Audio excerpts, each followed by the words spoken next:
À 12 ans, l'enfant peut aller maintenant fréquenter les temples. Et Jésus avait accompli 12 ans. Il est parti avec ses parents au temple. Alors ici, je voudrais remercier et féliciter les parents qui ont l'habitude d'aller à l'église avec leurs enfants. Comme je le vois ici, les parents ne sont pas seuls, ils sont accompagnés de leurs enfants. Les enfants ne sont pas seuls, ils sont accompagnés de leurs parents. Mais c'est bien, c'est déjà un exemple. C'est déjà une bonne leçon que vous donnez à vos enfants. Et ça devient comme ça une tradition familiale. Voilà pourquoi l'Église, notre Mère, nous invite à pouvoir faire de nos familles une Église, comme le disait le pape Saint Jean-Paul II. Lui, il a dit que l'Église, la famille, c'est l'Église domestique. C'est-à-dire, la famille est le lieu privilégié où les enfants sont appelés à apprendre les ABC de la foi. C'est-à-dire, c'est là, dans la famille, que les enfants doivent apprendre à prier. C'est là que les enfants doivent acquérir les valeurs à la fois humaines, familiales et chrétiennes. Comme vous le savez, nous, quand on était petits, nous avons su faire des signes de croix, pas d'abord à l'église, d'abord à la maison. Comme certains parents le font déjà, à la maison, vous apprenez vos enfants à faire des signes de croix, avant de manger, avant de dormir, au lever. Donc, chaque fois, vous apprenez à vos enfants à prier, à garder cette communion avec Dieu. Et c'est ce que Marie et Joseph ont essayé de faire aussi pour Jésus. Ils ont appris à Jésus à prier. Ils ont appris à Jésus à aimer. Voilà. C'est au niveau de la famille que l'enfant doit apprendre à aimer, à prier, à partager. Parce que si, au niveau de la famille, l'enfant ne sait pas aimer, en dehors de la famille, il ne va pas non plus savoir aimer. Il ne va pas savoir partager. Voilà certaines valeurs que l'enfant doit pouvoir acquérir depuis la famille. Et donc, vous parents, vous êtes des spécialistes en matière d'éducation. Parce que si vous n'éduquez pas vos enfants, personne d'autre ne va les éduquer à votre place. Donc il est de votre devoir de pouvoir prendre soin de vos enfants en tout et pour tout, pour que ces enfants grandissent en âge, en sagesse et en grâce comme Jésus. Et donc vous parents, vous devez prendre comme modèle le couple Marie et Joseph. Regardez cette complicité qui existe entre Marie et Joseph. Ils étaient avec leur enfant. Ils ont vu que l'enfant n'était plus avec eux. Ils sont allés à la recherche de leur enfant, jusqu'à ce qu'ils l'ont retrouvé. Marie a présenté, a exprimé son inquiétude à elle et à son mari, Joseph, en s'adressant à Jésus, en disant « Mon enfant, pourquoi nous as-tu fait cela? Vois comme ton père et moi, nous avons souffert en te cherchant. » Admirons cette complicité entre Marie et Joseph. Marie n'est pas allée chercher Jésus toute seule. Il s'est fait accompagner de son mari, Joseph. À deux, ils sont allés à la recherche de leur enfant. Et donc, tout ceci donne à comprendre que l'éducation des enfants ne dépend pas seulement de la maman. L'éducation des enfants ne dépend pas uniquement non plus de papa, mais c'est et de papa et de maman. Vous deux, vous êtes appelés à prendre soin de vos enfants, leur donner une éducation digne de ce nom, pour que ces enfants deviennent demain de personnes utiles à la société. Aujourd'hui, il y a beaucoup de parents qui ont lâché prise, surtout ici en Europe. Vous savez comment ici l'éducation devient difficile. Les parents ont difficile à pouvoir donner une éducation digne de ce nom à leurs enfants. Et donc, papa, maman, vous avez du pain sur la planche pour pouvoir prendre sérieusement soin de vos enfants. Parce que c'est une mission que le Seigneur vous a accomplie, que le Seigneur vous a confiée. Et c'est à vous de l'accomplir. Vous n'avez pas le droit de rater l'éducation de vos enfants. Sinon, le Seigneur demain vous demandera de compte. Parce que nous avons de comptes à rendre à Dieu. Dieu n'a de compte à rendre à personne. C'est plutôt nous qui avons de comptes à lui rendre. Et moi j'ai toujours dit que le meilleur cadeau un parent puisse offrir à ses enfants, c'est l'éducation. Parce que si vous avez réussi l'éducation de vos enfants, vous pouvez dire merci à Dieu. Merci Seigneur. Je vais vous dire, enfin, pas vous dire, mais je vais vous raconter une histoire qui s'est passée ici, dans ce pays. C'est quelqu'un qui m'a raconté ça. Il m'a dit, il était surpris, ils sont allés dans un enterrement, ils arrivent au cimetière, on cherche le fossoyeur, on ne le voit pas. Il est allé se cacher dans un coin du cimetière. Après, on va le retrouver, on dit, mais messieurs, mais on vous attend pour l'enterrement. Il dit, je ne viens pas. Il était méchant. Il dit, mais qu'est-ce qui se passe? Je ne viens pas. Si je suis devenu fossoyeur, je fais ces sales métiers, c'est à cause de lui. Je ne viens pas. Les gens se disent, mais qu'est-ce qui se passe? Mais le pauvre monsieur, qu'est-ce qu'il vous a fait? Il dit, mais c'est mon père. Frères et sœurs dans les Christ, c'est un peu rigolo cette histoire, mais ça doit nous interpeller. C'est vraiment interpellant. Regardez comment les enfants souffrent du manque d'éducation nécessaire de la part de leurs enfants quand ils grandissent. Ces messieurs-là voulaient simplement exprimer son ras-le-bol, parce qu'ils voulaient pousser ses études plus loin pour devenir quelqu'un d'important dans la vie. Mais il a raté, parce que simplement son père ne s'occupait pas de lui. Son père ne se comportait pas dignement. Il faisait souffrir son épouse. Il injuriait son épouse en présence de ses garçons.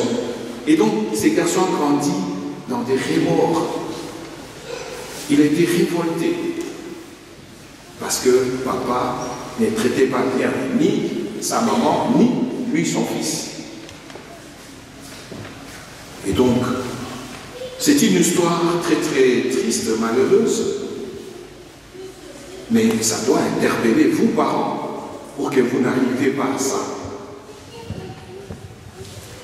Qui aujourd'hui peut se permettre de présenter son enfant? Quand vous recevez un visiteur, vous lui présentez votre enfant. Ah, voilà, ça, c'est mon fils. Il est Koulouna, par exemple. Ah, ça, c'est ma fille. Elle est, on va dire quoi? Voilà, Lumba. Et c'est Zalaba. Répondez-moi, et Zalaba. Oh là, qui s'abonne à moi, Azana, Azope sur le coup, nous devons présenter Papa qui n'est pas. Et moi, Azamo Yibi. Moi, Nangayo Lumba. Les Zalabatés. On est toujours heureux de présenter à votre hôte un enfant qui a réussi la vie. Je vous présente mon enfant, il est médecin. Je vous présente ma fille, elle est journaliste. Je vous présente mon fils, il est juriste. Ainsi de suite. On est fiers, on est heureux de présenter son enfant quand celui-ci ou celle-ci a gagné sa vie. Et c'est une fierté pour vous. Mes amis, ceux qui ont raté l'éducation en honneur. Parce que cet enfant demain va devenir un révolté. Il va se révolter. Et donc il y a des enfants comme ça qui ont grandi avec des blessures intérieures, à cause du comportement de toi, papa, maman. L'inverse existe aussi. Aujourd'hui, beaucoup de parents sont malheureux parce que les enfants n'ont pas été dociles à leurs parents. Les parents voulaient leur montrer le chemin à suivre, mais ils n'ont pas voulu. Ça existe aussi. Les enfants qu'on appelle Banamato Imambongi, qui ne coûtent jamais ce que les parents leur disent. Mais après, quand il va rater sa vie, il commence à se plaindre. Mais pourquoi te plains-tu? Et il y a des parents qui ont aussi des blessures intérieures à cause de ça. Ils ont tout fait pour réussir l'éducation de leurs enfants, mais les enfants n'en voulaient pas. Et donc, frères et sœurs dans le Christ, au cours de cette célébration, nous allons prier plus pour nos familles. Il y a des familles qui sont complètement divisées. Les enfants d'une part, les parents de l'autre, ou les enfants entre eux, chacun dans son coin. Il y en a qui ne se parlent même pas.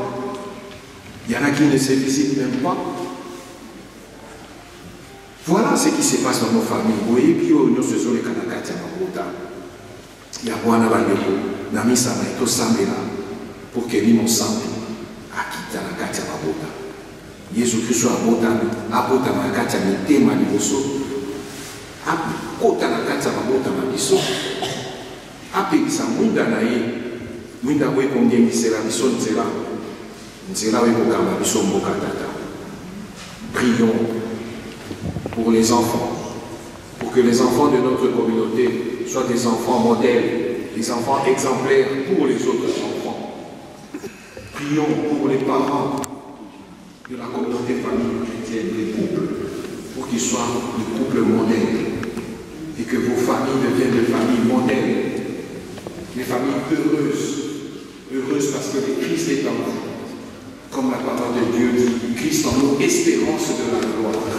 Prions pour nos familles, prions pour nos enfants, prions pour nos parents, prions pour que le Saint-Esprit nous aide à pouvoir vraiment être de véritables familles, pas seulement des familles biologiques, mais des familles de Dieu. C'est ce que Jésus voudrait montrer à ses parents quand ils lui ont demandé pourquoi il les a fait comme ça. Jésus a réagi, pas méchamment, mais en disant « Comment se fait-il que vous m'ayez cherché? Ne saviez-vous pas qu'il me faut être chez mon Père ?» Voilà. Jésus voudrait les montrer que ce n'est pas qu'il ne veut pas de ses parents. Mais il voulait seulement montrer que la famille n'est pas seulement celle biologique, mais la famille, il y a aussi la famille de Dieu que nous constituons tous. Tel que nous sommes là, nous sommes les enfants d'un même Père. Notre Père qui est aux cieux, comme Jésus nous l'a montré, nous l'a enseigné. Voilà pourquoi nous allons prier, non seulement pour nos familles biologiques, mais aussi pour la famille de Dieu. Que nous puissions resserrer nos liens de familiarité en tant qu'enfants de Dieu.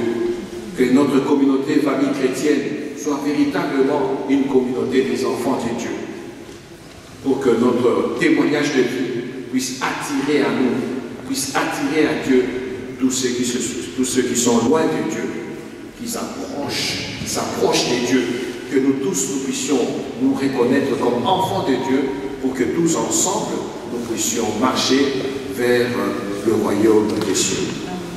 Mais n'hésitons pas d'aller à notre Mère du ciel. Demandons à Sainte Vierge Marie et à Saint Joseph d'obtenir pour nous, auprès de son Fils Jésus-Christ, tout ce dont nous avons besoin pour que nos familles soient des familles heureuses. Amen. Amen.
Frères et sœurs, alléluia. Alléluia, papa, alléluia. Alléluia, nous sommes dans la joie, alléluia. Famille chrétienne.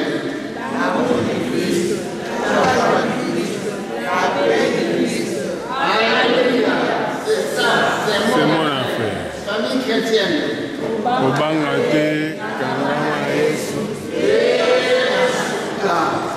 CFC,